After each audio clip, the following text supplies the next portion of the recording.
I want to talk to you today about your faith. In Mark chapter 5, there was a lady that had a bleeding disorder for 12 years. She'd gone to many doctors, spent all of her money, tried everything she could to get well, but nothing helped. She continued to go downhill. She found out that Jesus was passing through. Something came alive on the inside. She thought, He did it for others, He can do it for me. She could have been discouraged, complaining, life is not fair, why did this happen? Instead, she said to herself, if I can get to Jesus and just touch the fringe of His robe, I know I will be healed. The problem was there was a great crowd surrounding Jesus. Thousands of people, all packed in, seemed impossible. Most people would have given up, thought, hey, it's not meant to be. Not this lady. She started making her way through the crowd. Excuse me, I need to get by. Pardon me, I have to get up front. I don't mean to be rude, but move out of my way. People looked at her like, what's this lady's problem? She was on a mission. She had a made-up mind. I'm sure she was weak. She had lost blood for years. She didn't feel like it, but she fought her way through the crowd.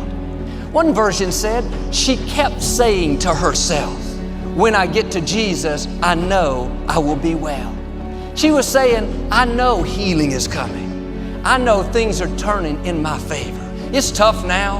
I'm tired, I'm weak, but I know I'm close to my breakthrough.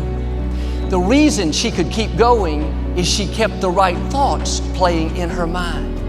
I can imagine she was so exhausted, she finally fell to the ground, had to crawl the last few feet. Just at the right time, she reached out and touched the edge of Jesus' robe. All of a sudden, Jesus stopped, said to His disciples, who just touched me? And they said, what do you mean? It's crowded out here. Everybody's touching you. He said, in effect, no, everyone may be bumping into me, but somebody just touched me. Somebody drew the miracle working power out of me. They believed healing was coming. They believed their child was going to turn around. They believed new doors were going to open. They touched me with expectancy. About that time, Jesus looked at this woman. Their eyes met.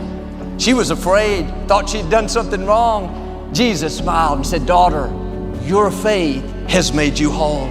Go in peace, you are healed. Notice the key was her faith. It was great that her parents were praying. Her friends were encouraging her. Her neighbors were cheering her on. That's all good. But there's nothing more powerful than your faith. When you believe, when you expect things to change, when you keep saying to yourself, I know the breakthrough is coming. I know healing is on the way. I know the right person is in my future. I know what God started, He's going to finish. There were other people in the crowd that day that were sick. Many people that had needs. No doubt they bumped into Jesus, nothing happened. But this lady touched Him. Are you brushing up against Him or are you touching Him? Are you living with expectancy, knowing that He's bigger than those problems, greater than that sickness, more powerful than that opposition? Or have you become discouraged, thinking it's never going to change? God is passing by. He has all power. Don't just brush up against Him. Don't be passive and think you could never accomplish your dreams, never meet the right person, never start your business. Do like this lady. Reach out and touch Him. Release your faith. Believe that it will happen. This lady was closest to her miracle when she faced the greatest opposition. Would have been easy if Jesus would have come, just a few disciples. She could have gone out and touched Him without the struggle, without all the people in the way, but she had to fight through the crowd. The crowd represents broken dreams, things that didn't work out, thoughts telling you it's never going to get better, you'll never get well, never break the addiction. The crowd can be negative words people have spoken over us. You're not that talented, you can't accomplish your dreams. If you're going to reach your potential, you have to fight through some things. You can't have a weak, give up, this is too hard spirit. You have to be more determined than what's trying to stop you. You may get knocked down, but you have to get back up again. You need to have a made-up mind. This disappointment is not going to stop me. I'm not going to let the mistakes I've made, the guilt, the regrets cause me to shrink back.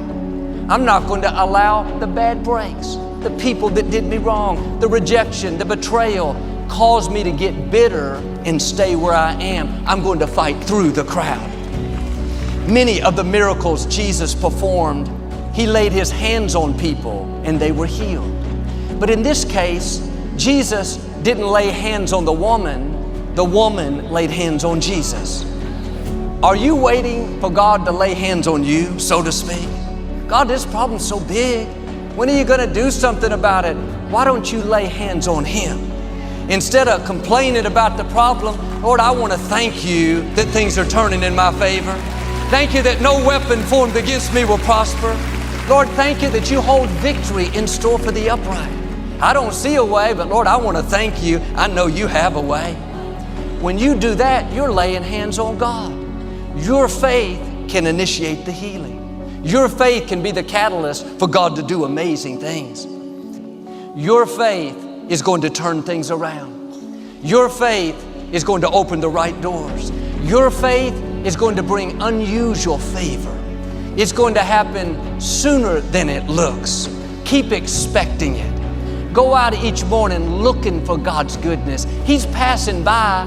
Don't just brush up against Him. Do like this lady, reach out and touch Him. God is about to open supernatural doors, turn impossible situations around, and take you to the fullness of your destiny.